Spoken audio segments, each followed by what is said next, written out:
Olá, começa agora o podcast semanal do Imagem e Credibilidade com o Jornal de Brasília, levando para você todas as semanas a análise, os bastidores, as informações que circulam no poder da capital federal. Mas não somente aqui ficamos. Buscamos informações com fontes variadas, não somente em Brasília, mas em outros lugares também, para tentar levar um resumo do que está acontecendo na área do poder e que influencia a vida de todos nós, sempre também trazendo um convidado para justamente melhorar o que tentamos fazer para vocês. E hoje temos o prazer e a honra de receber aqui o diretor de redação do Congresso em Foco, o jornalista Edson Sardinha, para, junto comigo e Rodolfo Lago, iniciarmos então este conteúdo, lembrando a vocês que gravamos sempre às sextas-feiras, portanto, hoje em Brasília é dia 4 de março, mas vocês assistirão esse conteúdo provavelmente neste sábado, no domingo, lembrando também que ao final temos as projeções da próxima semana, o que deve acontecer na semana que se inicia. E vamos lá, Rodolfo Lago, Edson Sardinha, vamos começar. Não tem como, a gente semana passada teve que colocar esse item na pauta, ele retorna à pauta da semana, porque de fato todos vocês aí estão assistindo, independente da mídia que vocês buscam, a notícia da guerra entre Rússia e Ucrânia. É o assunto que mais se debate, com consequências em todos os aspectos, inclusive para países como o Brasil. E é dentro dessa linha que a gente vai iniciar hoje com o Rodolfo Lago, para a gente começar a entender um pouco do que pode acontecer de reflexos deste conflito na Europa, aqui para nós, na América do Sul. Rodolfo Lago, está contigo. Pois é, né, Alexandre, Edson, meu parceiro de Congresso em Foco, uma alegria tê-lo aqui, nossos amigos, nossos seguidores. A gente está, né, quer dizer, o nível de tensão aumenta, né? Ontem aconteceu uma coisa que preocupou todo mundo, né, que as tropas russas atacaram uma usina nuclear, né? E a gente imagina, quer dizer, não há nenhuma dúvida aí, né? Quanto ao perigo que existe em você atacar uma usina nuclear, né? Quer dizer, a possibilidade dela explodir e gerar aí uma tragédia humana enorme, né? É muito grande, né? Na Ucrânia, que é o país onde fica a usina de Chernobyl, né? A maior tragédia nuclear, a maior tragédia atômica da história depois da bomba das duas bombas no Japão no final da Segunda Guerra Mundial, né? Hiroshima Então, e Nagasaki. Então você vê como está alto, né, Alexandre, esse nível de tensão que acaba se refletindo no mundo inteiro, porque hoje o mundo é uma economia globalizada, né, e os reflexos acabam acontecendo em todo canto. Quer dizer, por aqui, o que a gente já está vendo? O barril de petróleo ultrapassou os $110, vai impactar no preço dos combustíveis. Semana que vem o Congresso, o Senado deve votar os projetos, né, que estão lá, né, que tentam reduzir, né, o valor dos combustíveis, fazendo mudanças tributárias, né, na forma de tributar os combustíveis, né, como uma resposta para isso. Quer dizer, o presidente do Senado, Rodrigo Pacheco, pautou isso, e o que se comenta ali, Alexandre, é que a urgência da situação fez com que o pessoal deixasse de lado todas as divergências que ainda havia com relação aos projetos, e muito provavelmente vão aprovar, porque precisa dar uma resposta qualquer à situação, mesmo não concordando inteiramente com a solução apresentada, né? Então, isso já é um reflexo dessa guerra aqui no nosso caso, né? E nós estamos buscando, né, fornecedores alternativos aí para os fertilizantes que a gente importa da Rússia, né? Então, a ministra da Agricultura, Tereza Cristina, já disse que vai buscar o Canadá como fornecedor alternativo aí, e aí isso daí mostra, né, como de fato, mais uma vez, foi uma bobagem do ponto de vista diplomático, o presidente Jair Bolsonaro ter ido na véspera da guerra a Moscou e ter dito lá que era solidário ao Vladimir Putin, né? Quer dizer, hoje a gente sai em busca, então, de um fornecedor alternativo mais provável é o Canadá, um aliado claro do Ocidente, um aliado claro dos Estados Unidos.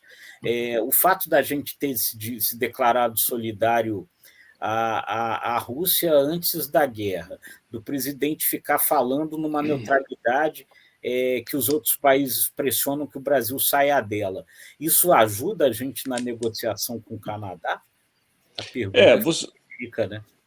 Você colocou muitos pontos, e aí acho que até vale também, Sardinha, você comentar, porque o que a gente tem visto é justamente, em cima até da análise do Rodolfo, os maiores impactos e reflexos dessa guerra Rússia-Ucrânia, para nós, no caso, no Brasil, é a questão econômica, né? Essa questão dos fertilizantes que o Rodolfo lembrou é muito importante, porque o setor do agronegócio é o setor mais importante hoje da economia brasileira, não é o único, mas de qualquer maneira ele é grande parte do nosso PIB, falaremos dele ainda neste conteúdo, vem do agronegócio. E, de fato, o setor tem dito que no máximo em 3 meses acabam os fertilizantes no Brasil, sendo que essa guerra, inclusive, prejudicou o início de uma produção de fertilizantes feitos pela Rússia em território brasileiro. Tinha uma negociação de uma usina da Petrobras em Mato Grosso do Sul que justamente estava com tudo pronto para ser assinado neste mês, iniciar a produção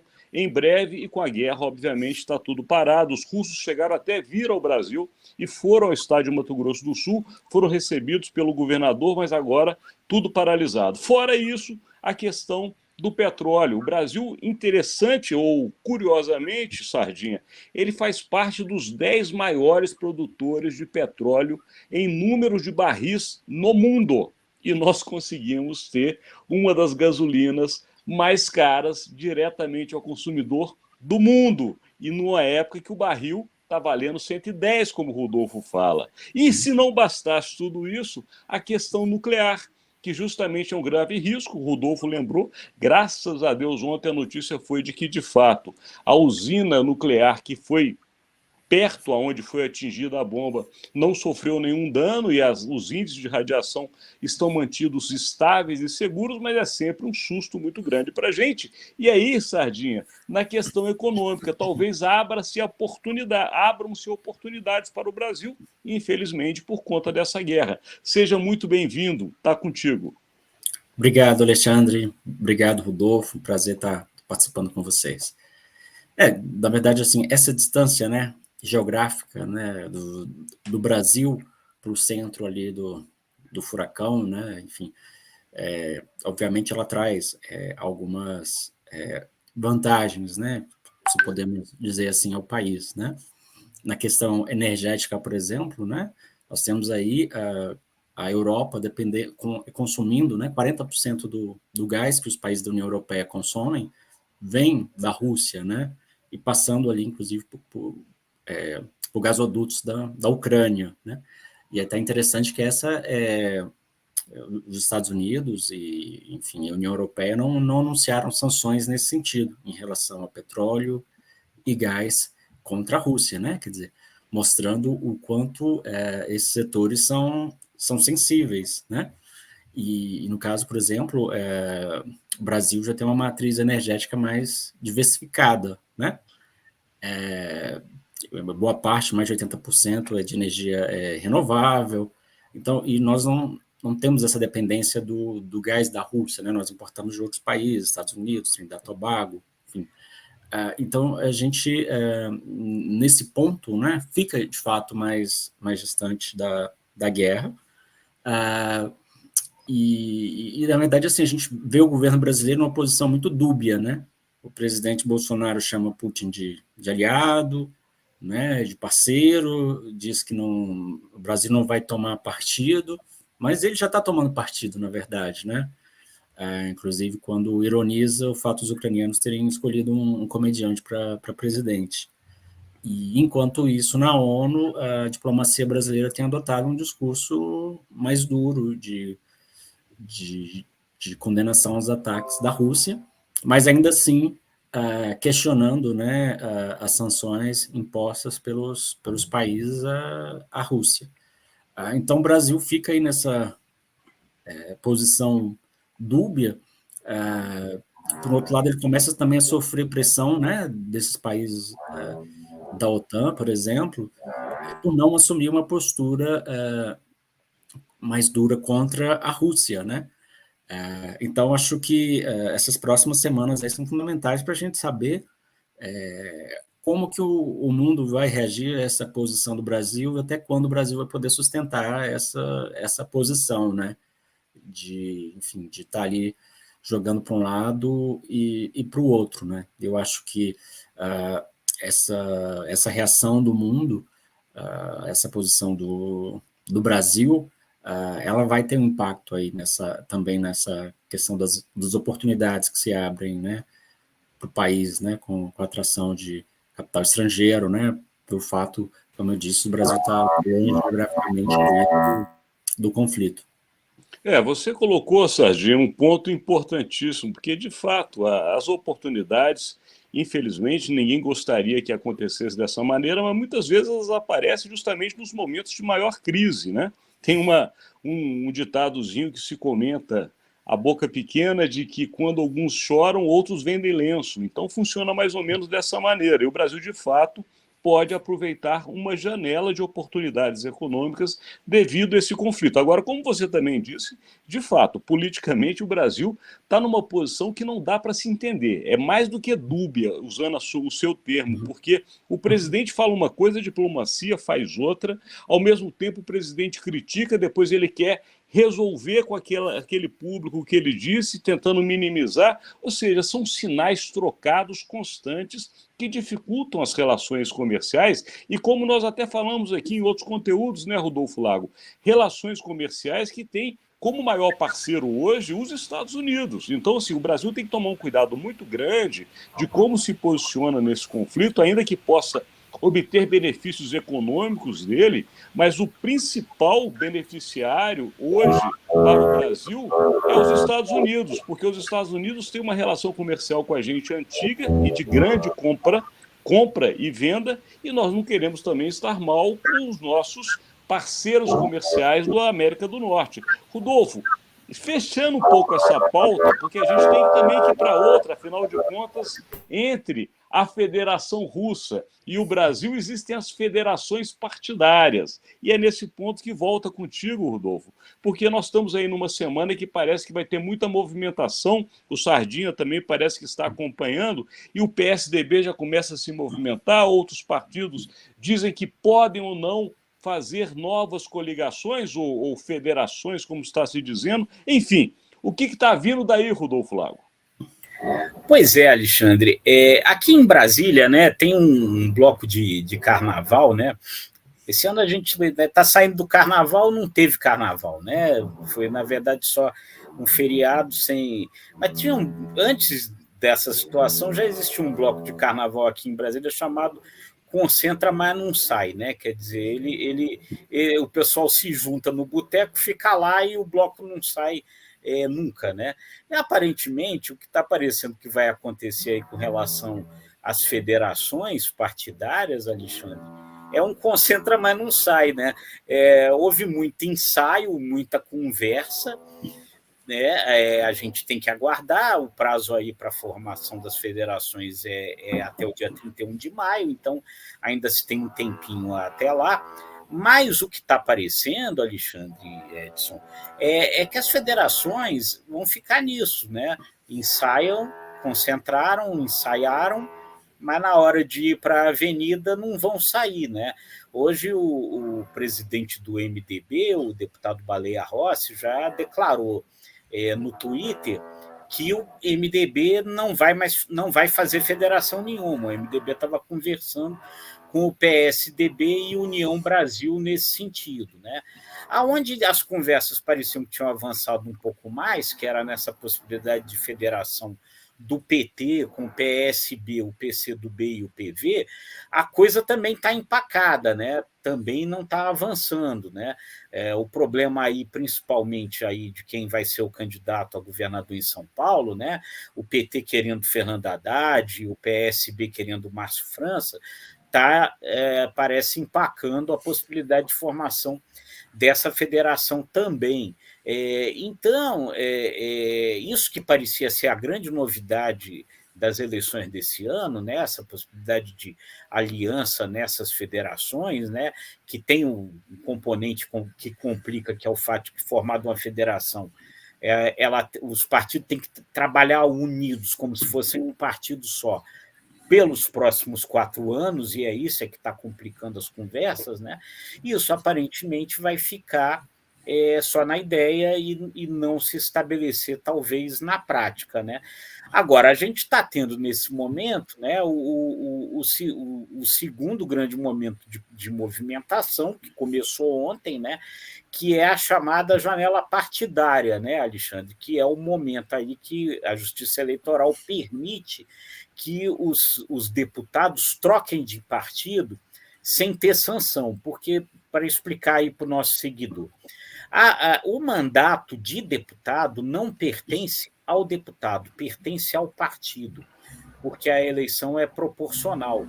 Então, se um deputado muda de partido, o partido pode pedir a esse deputado o mandato de volta, né? E a gente até já viu isso acontecer algumas vezes. Então, nesse momento aí, que é um período de 1 mês, aí a Justiça Eleitoral permite que os deputados mudem de partido sem sofrer sanção. É o que começou ontem e essa movimentação já começa a acontecer, né? O União Brasil, que se tornou o maior partido do país aí, com a união entre o PSL e o DEM, chegou, acho que a 83 deputados, né? Eu acho que o Edson pode me ajudar aí a confirmar. Foram 81, né? É isso mesmo, 83 deve perder um número grande de deputados para o PL, os deputados que são bolsonaristas, que são aliados do presidente Bolsonaro, devem deixar a União Brasil e ir para o PL, mas outras movimentações aí também deverão acontecer nesse mês agora aí. O prazo de janela partidária vai até o final do mês de março, até o início do mês de abril. Então vamos explorar um pouco do conhecimento do Edson Sardinha, né, do Congresso em Foco, porque, afinal de contas, isso é a política raiz, né, Sardinha? Porque os partidos são compostos por políticos. E se tem um ser que sabe muito bem a hora que ele deve desembarcar de um projeto derrotado por um projeto vitorioso, é quem está no Congresso Nacional. Ali está a elite da política. A gente até brinca que o mais bobo no Congresso Nacional é deputado federal. Então, ou seja, ali não tem nenhuma criança, vamos dizer assim, nenhum ingênuo. E neste momento, Sardinha, que o Rodolfo lembra, a questão da janela partidária, é muito interessante porque essa movimentação acaba desfalcando alguns partidos que querem ir justamente em projetos de federações partidárias com candidatos próprios.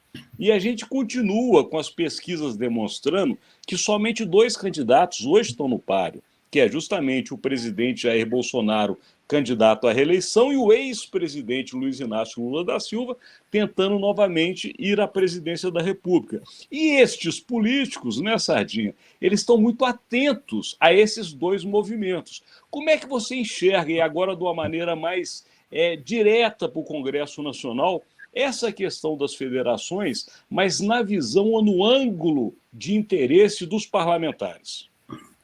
Na verdade, acho que a federação, né, ela está surgindo aí como uma boia de salvação para esses partidos menores, né, que têm dificuldade de atingir a cláusula de barreira, né, quer dizer, na eleição do ano que vem, por exemplo, partidos que não atingirem determinada votação, né, vão perder acesso a recursos do fundo partidário, liderança, enfim, eles praticamente deixam de existir. Então, a saída deles é se aliar a partidos maiores para fugir dessa complicação, né?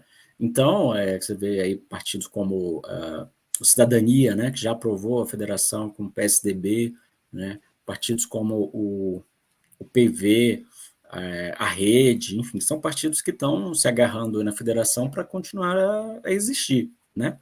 Então, para esses partidos é uma questão de sobrevivência. Agora, o que a gente percebe é que para os partidos maiores, assim, eles, enfim, não estão tendo o mesmo interesse em fazer essas federações, né? Quer dizer, porque isso tem implicações, né? Por exemplo, no caso do MDB, se ele fizesse uma federação, por exemplo, com a União Brasil, ou com o PSDB, quer dizer, eles teriam ali que marchar em torno de uma candidatura só à presidência, né?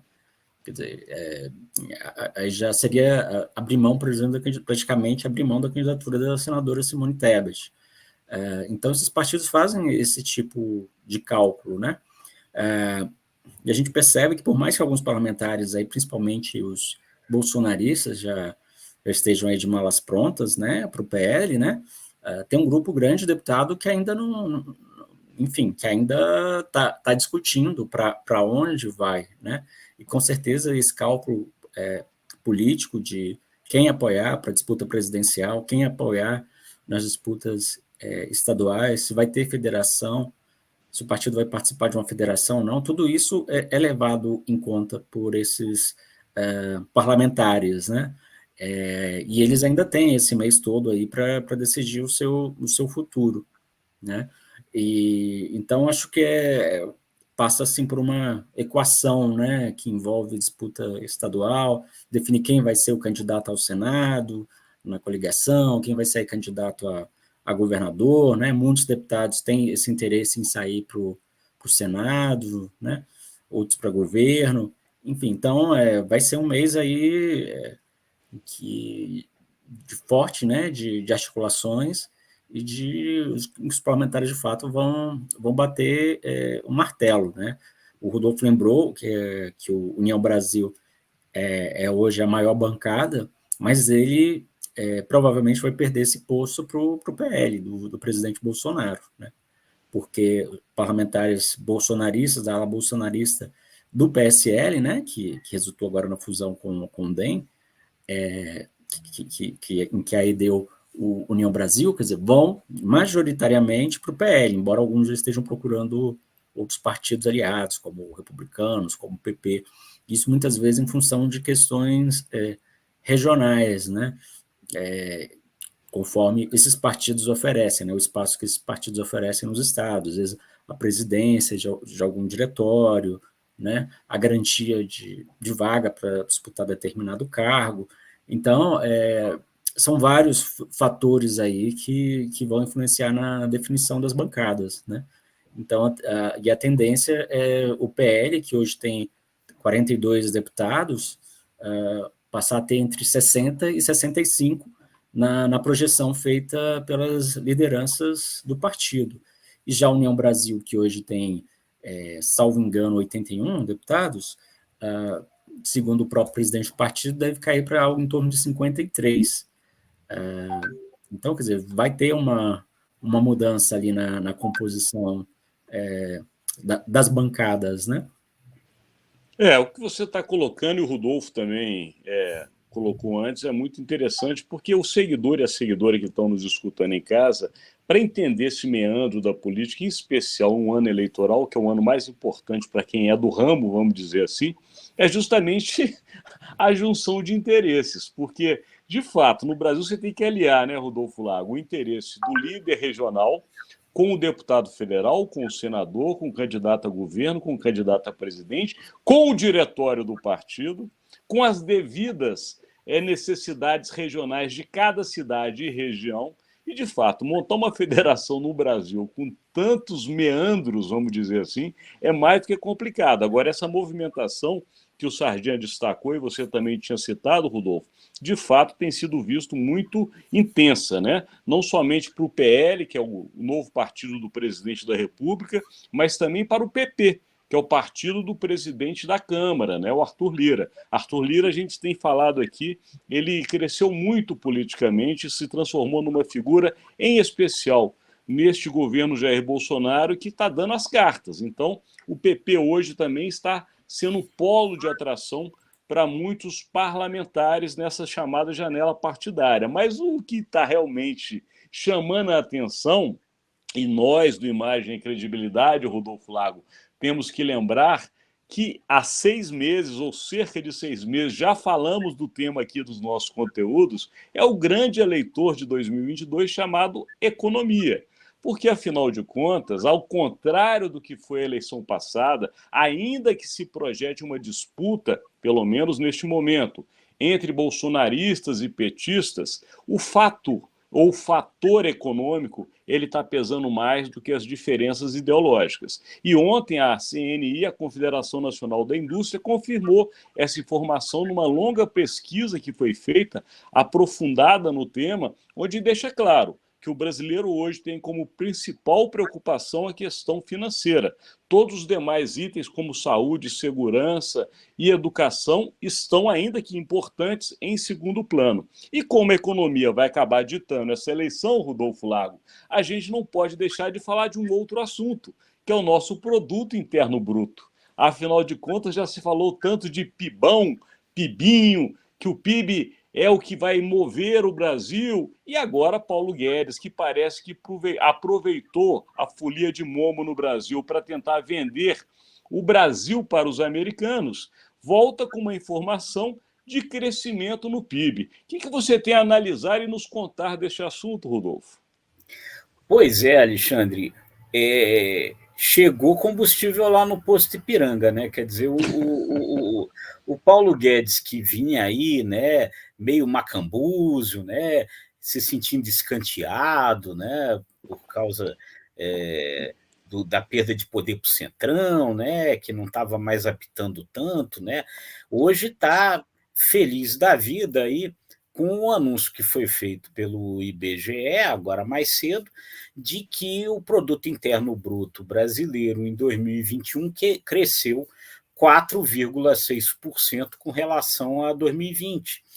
E é um crescimento acima do que os analistas imaginavam, vinham projetando, né? Então, já na sequência, a Secretaria de Política Econômica do Ministério da Economia tratou de fazer uma nota para dizer, tá vendo? Paulo Guedes estava certo, olha aí o crescimento em V, a recuperação da economia em V aconteceu. Né? A nota da Secretaria de Política Econômica fala isso. O que é, né, a tal recuperação em V, né, que o Paulo Guedes falava tanto? Né? A recuperação em V é o seguinte, é só a gente imaginar a própria letra V, né? Uma perninha que desce e uma perninha que sobe na mesma proporção da perninha que desce, né? Primeiro desce, depois sobe. Então, o que o Paulo Guedes dizia? Que no Brasil a pandemia da Covid-19 tinha provocado uma queda, uma queda que no momento que a pandemia começasse a diminuir, o crescimento iria acontecer para cima na mesma proporção, fazendo o tal V, né? E aí ele está dizendo agora que o resultado do PIB aponta para isso, o tal crescimento em V, como ele previa. Agora, tem muita gente aí dizendo que é preciso ter um pouquinho de cautela para isso não ser simplesmente uma torcida do Paulo Guedes, né? Isso até o nosso parceiro lá no Congresso em Foco Insider, né, que é o serviço por assinatura para assinantes que eu dirijo lá no Congresso em Foco, o Ricardo de João Braga, que é um economista, cientista político, que é nosso parceiro lá, ele fez um comentário agora de manhã justamente nesse sentido, que é preciso verificar se outras medidas aí tomadas pelo governo vão tornar esse crescimento apresentado agora uma coisa sustentável, né? Porque existem vários fatores, né, Alexandre, que podem vir a impactar negativamente esse aumento desse crescimento agora. E o principal fator é externo, né?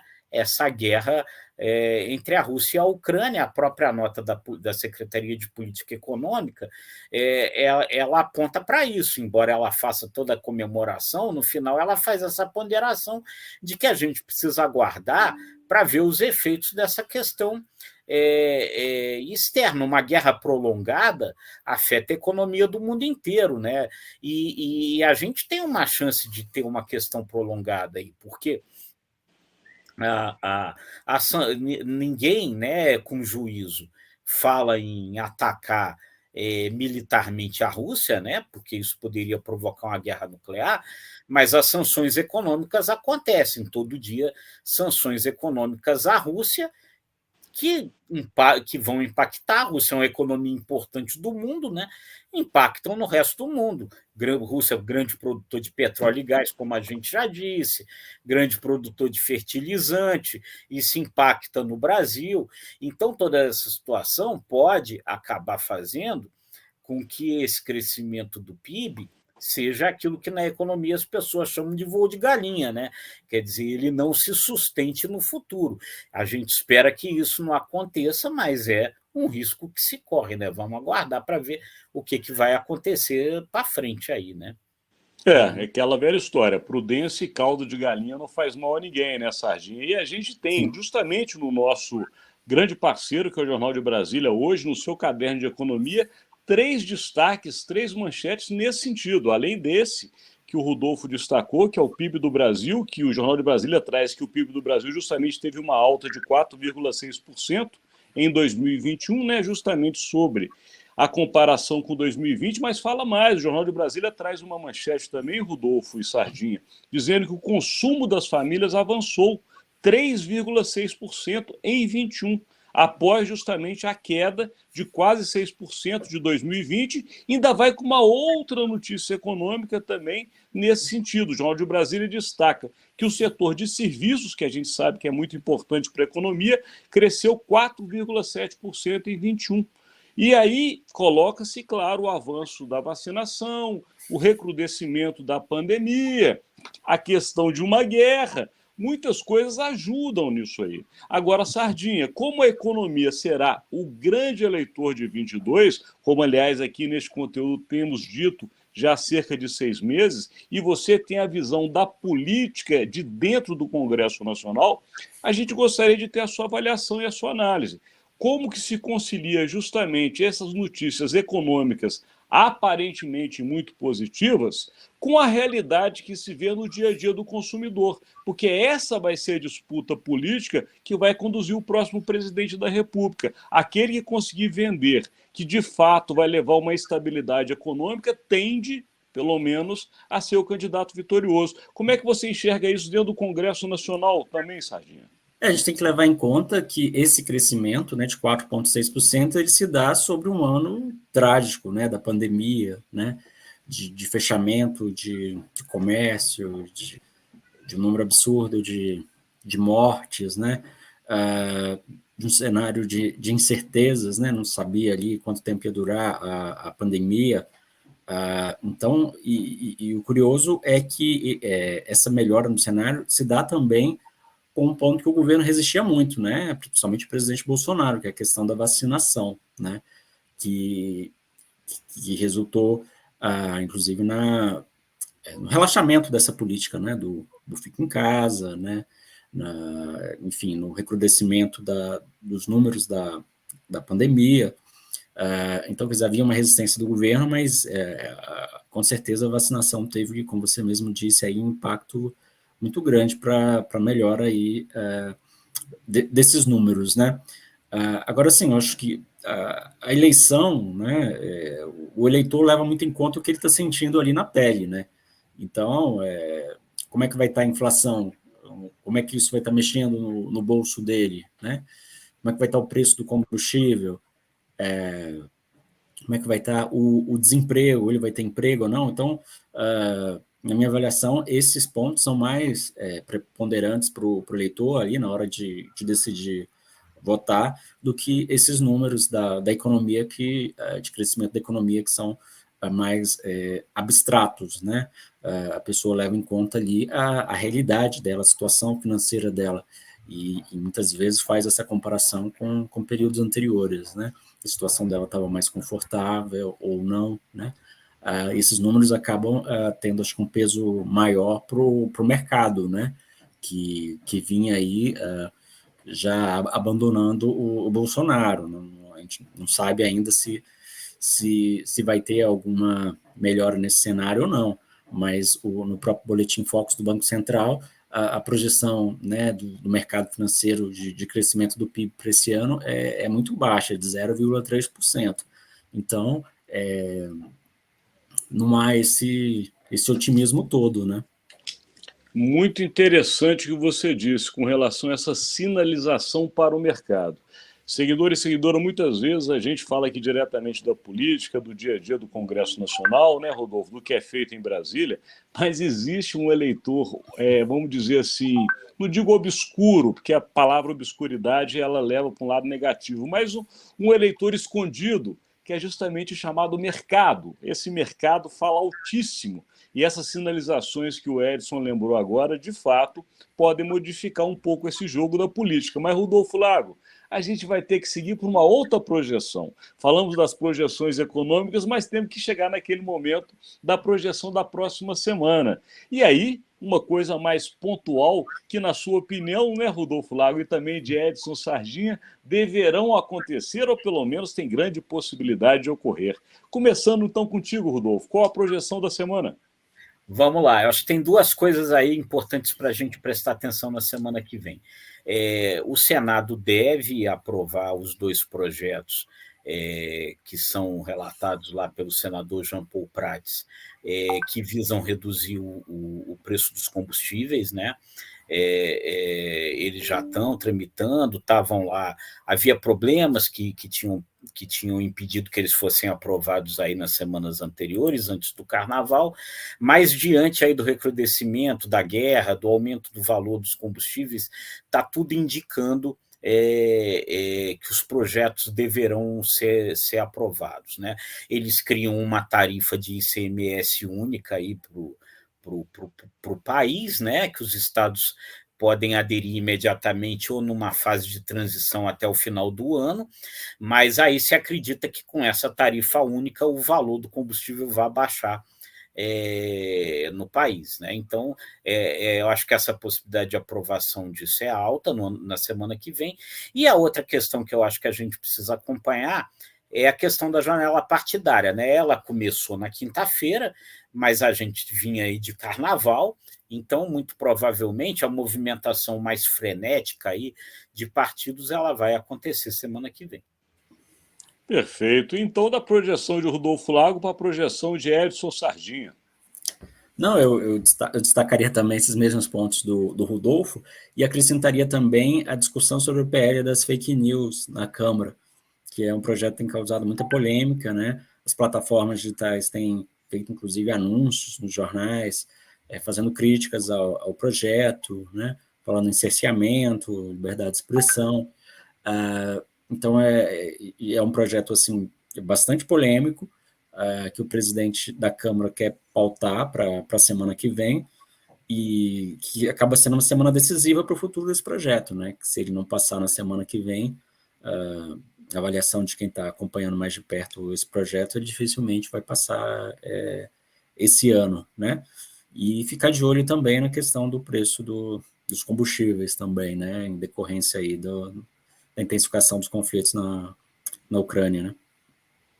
No final das contas é o que vocês estão dizendo, é a economia, né? Ela que vai realmente impactar. Mas dos destaques de vocês, eu vou para um destaque, então, do nosso encerramento, que é justamente lembrar a você, seguidor e seguidora, que neste final de semana você teve o podcast do Imagem e Credibilidade, mas durante toda a semana que se inicia, você tem o JBR News com Rodolfo Lago e às sextas-feiras um JBR News duplo. Eu e Rodolfo Lago fazemos o levantamento da semana, sabendo vocês que qualquer informação sobre Brasília, sobre economia e o poder, você também encontra no Jornal de Brasília e também no nosso canal no YouTube. Afinal de contas, o ICTV tem diversos conteúdos para você. Nós agradecemos a presença, então, do diretor de redação do Congresso em Foco, jornalista Edson Sardinha, e Rodolfo Lago.